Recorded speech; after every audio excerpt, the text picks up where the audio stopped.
Morning बच्चों, आज मैं आपको हिस्ट्री के क्लास 10th का हिस्ट्री के इकाई 5 अर्थात अध्याय 5 का चैप्टर जो अर्थव्यवस्था और आजीविका के बारे में बताने जा रहा हूँ। ध्यानपूर्वक हमारी बात को सुनिए। देखिए, किसी भी देश के अर्थव्यवस्था जो है कृषि या उद्योग पर निर्भर करती है।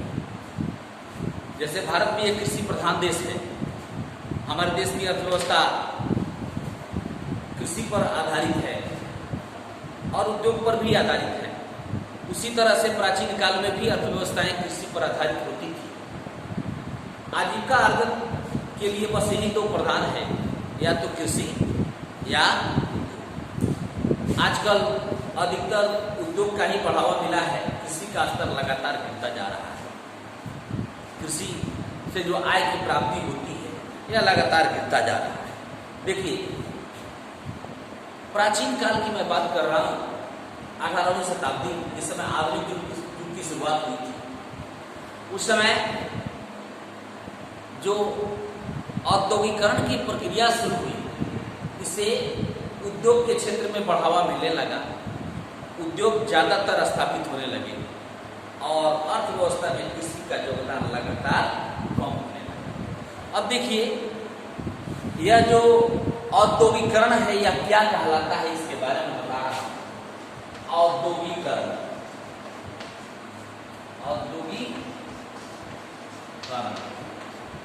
औद्योगिकरण क्या है, इसके बारे में बता। देखो, औद्योगिकरण एक ऐसी प्रक्रिया है, एक ऐसा प्रोसेस है जिसमें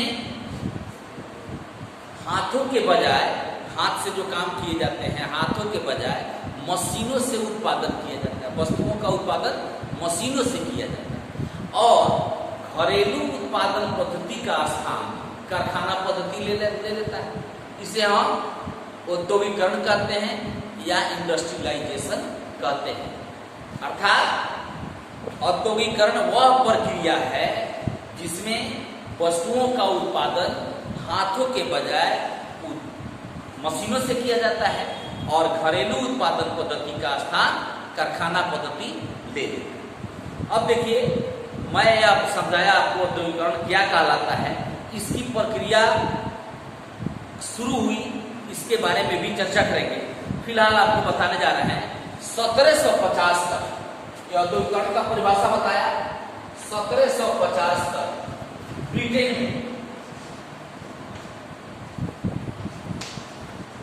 में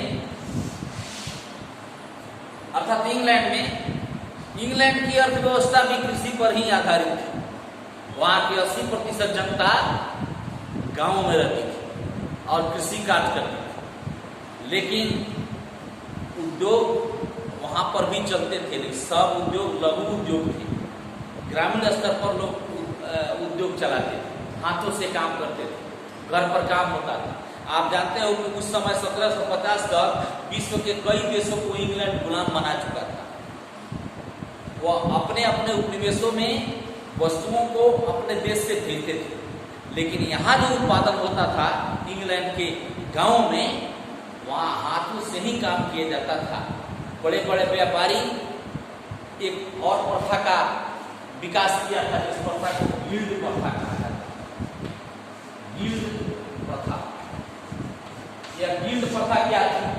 गिल्ड प्रथा, इसमें बड़ी विशिष्ट कलाकार लोग, विशिष्ट कारीगर होते और बड़े व्यापारी लोग वस्तुओं को ग्रामीण क्षेत्रों में दे करके ग्रामीण जनता से काम कराते थे और काम करा करके वस्तु का उत्पादन करते थे और उत्पादित वस्तु को उपनिवेशों में भेजते। यह गिल्ड प्रथा कहलाती है। तो इस तरह से इंग्लैंड में जो प्राचीन कालीन औद्योगिक व्यवस्था थी, हाथों से काम किया जाता था, कुछ उद्योग चलाए जाते थे, इसे आदि औद्योगिकरण कहते हैं। आदि औद्योगिकरण, औद्योगिक कहा जाता है। आदि औद्योगिकरण, यह आदि औद्योगिकरण है, अर्थात औद्योगिकरण के पहले जो हाथों से ग्रामीण क्षेत्रों में घर परिवार के लोग, बच्चे, महिलाएं सब मिलकर के जो काम करते थे, उससे जो वस्तु का उत्पादन होता था, कम मात्रा में वस्तु उत्पादित होती थी, वह आदि औद्योगिकरण कहलाता है। अब आइए इसके बाद मैं बता रहा हूं कि औद्योगिकरण जो इंग्लैंड में हुआ, वह इंग्लैंड में औद्योगिकरण का जो दौर चला वो 18वीं शताब्दी के मध्य से शुरू हुआ, 1750 के बाद शुरू हुआ। आखिर औद्योगिकरण शुरू क्यों हुआ, इसके बारे में बता रहे हैं कि औद्योगिकरण का कारण क्या। औद्योगिकरण के सभी कारणों को मैं लिखूंगा इसमें।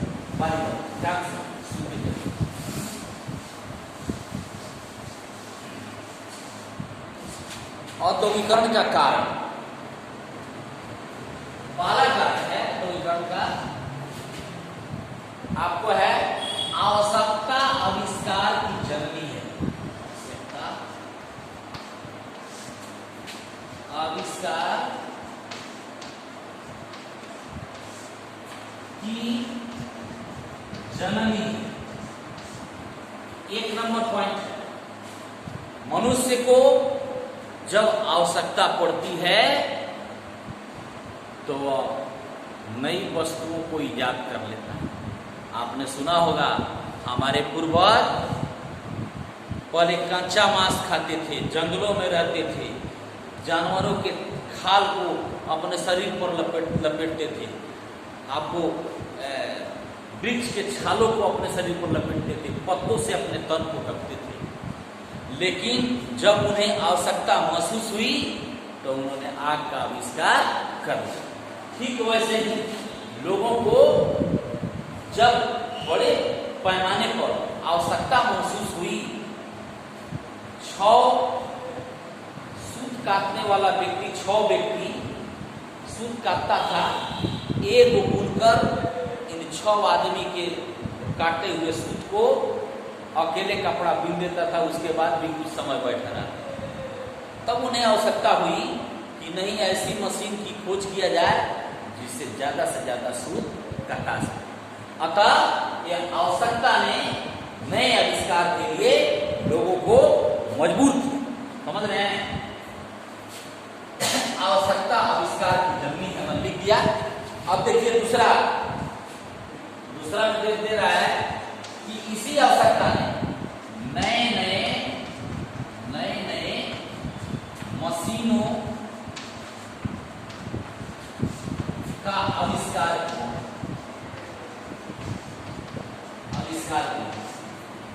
अब इस पॉइंट पर देखिए, नए मशीनों का आविष्कार, या नए मशीन आविष्कारित कौन हुए, मैं प्रत्येक का बता रहा हूं कि किसने कौन चीज आविष्कारित किया। आपको ज्ञात होगा 1769 वाल्टन निवासी कहां का रहने वाला था? अभी वाल्टन का रहने वाला आर्कराइट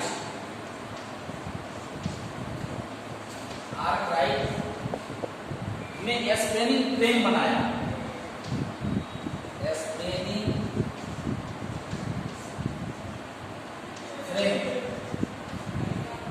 1769 में आर्कराइट ने 1769 में जो वाल्टन निवासी था रिचर्ड आर्कराइट ने, रिचर्ड इसको कहते हैं, रिचर्ड आर्कराइट ने स्पेनिंग फ्रेम बनाया जो सूत काटने की एक मशीन थी। आगे चल करके फिर इस मशीन में कुछ और तब्दीली करके, कुछ बदलाव करके 1770 में स्टैंड हिल, 1770 में स्टैंड हिल निवासी कौन था? स्टैंड हिल निवासी जेम्स हार्विस, जेम्स हार्विस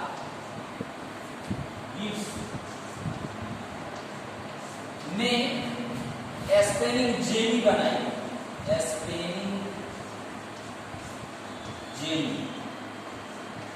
इसमें 16 तकवे लगे हुए थे और 16 एक मशीन चलता था, 16 तकवे लगे हुए थे। ये 16 तकवे से एक आदमी एक साथ 8 गो सूत काट सकता है। अब बड़ी तेजी में सूत का आविष्कार होने लगा। जब सूत का आविष्कार तेजी से होने लगा तभी देखिए एक बदलाव और हुआ। 1773 में, फिर मैं ऊपर लिखता हूं आपको,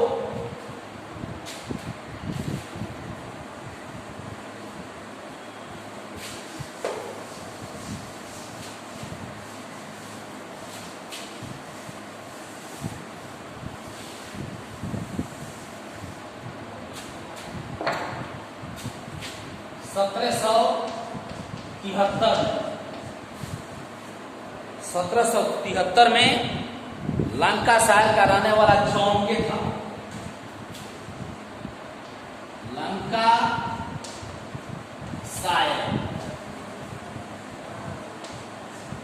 निवासी जॉन के ने एक मशीन बनाया, फ्लाइंग शटल।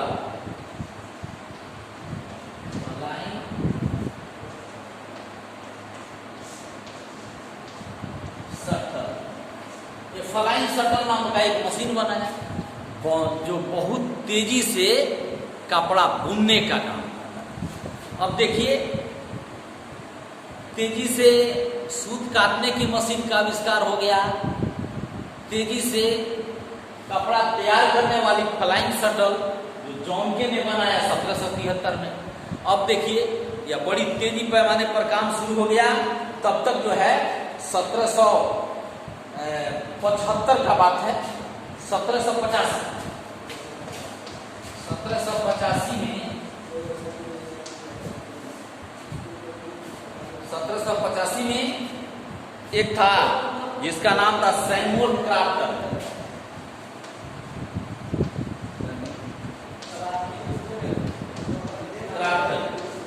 इसने बारीक सूत काटने की मशीन बनाई, बारीक सूत काटने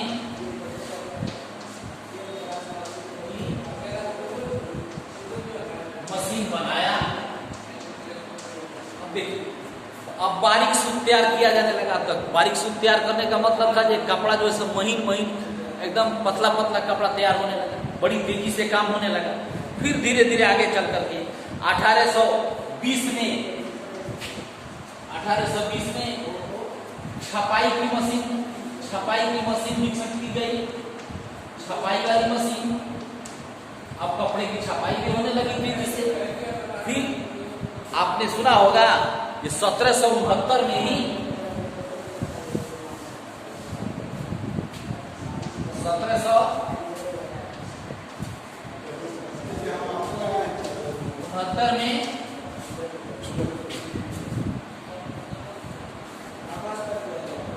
जेम्स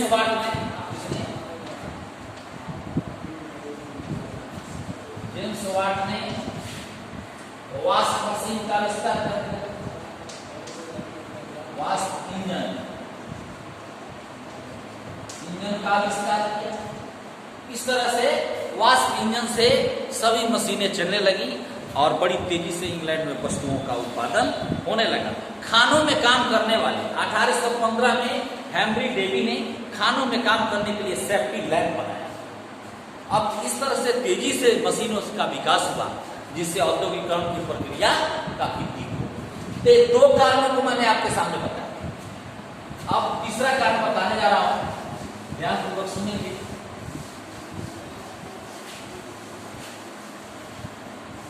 देखिए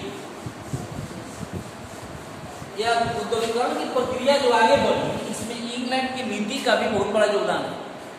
मुक्त व्यापार की नीति इंग्लैंड की नीति थी, जहां स्वेच्छा से कोई भी व्यापारी अपना व्यापार कर सकता था और देश व्यापार के लिए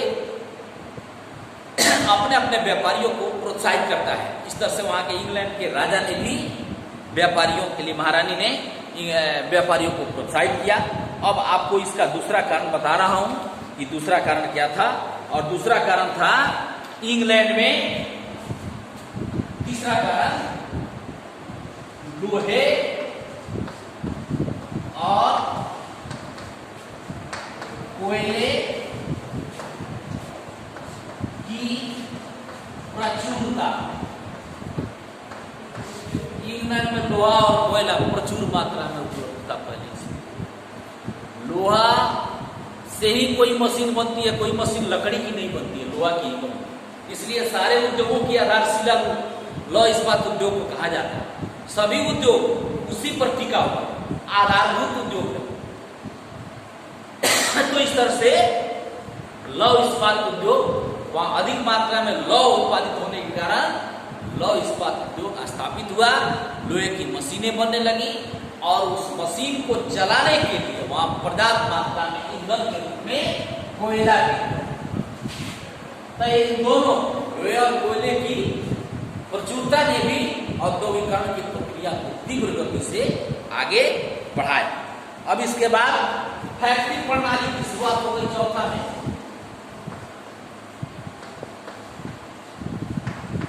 फैक्ट्री प्रणाली की शुरुआत जब औद्योगिकरण की प्रक्रिया शुरू हुई तब ग्रामीण क्षेत्रों में लघु और कुटीर उद्योग नहीं रहे। शहरों में बड़ी बड़ी कंपनियां बनने लगी, फैक्ट्रियां बनी और इस तरह से घरेलू उत्पादन पद्धति का स्थान कारखाना पद्धति ने ले लिया और फैक्ट्री प्रणाली की शुरुआत हो गई। और जो पांचवा कारण है सस्ते श्रम की उपलब्धता। श्रम की उपलब्धता देखिए बहुत इंपॉर्टेंट कारण है। उद्योग को चलाने के लिए काफी मात्रा में श्रमिक चाहिए और भी श्रमिक सस्ता होना चाहिए ताकि उत्पादन का जो लागत मूल्य है वह कम पड़े। इसके लिए इंग्लैंड में सस्ते श्रमिक काफी उपलब्ध। बड़े बड़े उद्योगपतियों ने ग्रामीण क्षेत्रों में जाकर के अधिक बड़ा जमीन खरीद लिया, जिसके चलते जमीन वाले जो भी थे वह भूमिहीन में बदल गए। उनके पास भूमि नहीं रही, वह रोजगार पाने के लिए शहरों में आ गए और शहर में आकर के कम पैसा पर, कम तनख्वाह पर उद्योगों में काम करने के लिए मजबूर। और दूसरा बात है इंग्लैंड का बहुत बड़ा उपनिवेश था पूरे विश्व में, वहां से भी सस्ते श्रमिक इंग्लैंड आने लगे, इसलिए वस्तुओं का उत्पादन काफी अधिक होने लगा और औद्योगिकरण की प्रक्रिया को गति। अब इसके बाद छठा कारण है यातायात की सुविधा। यातायात की सुविधा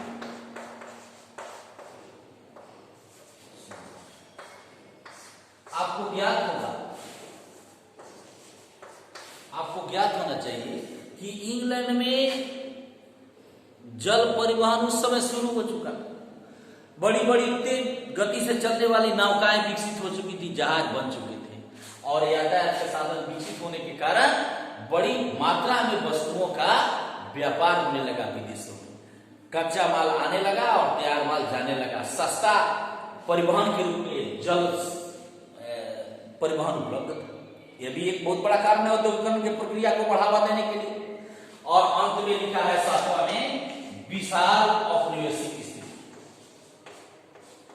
विशाल औपनिवेशिक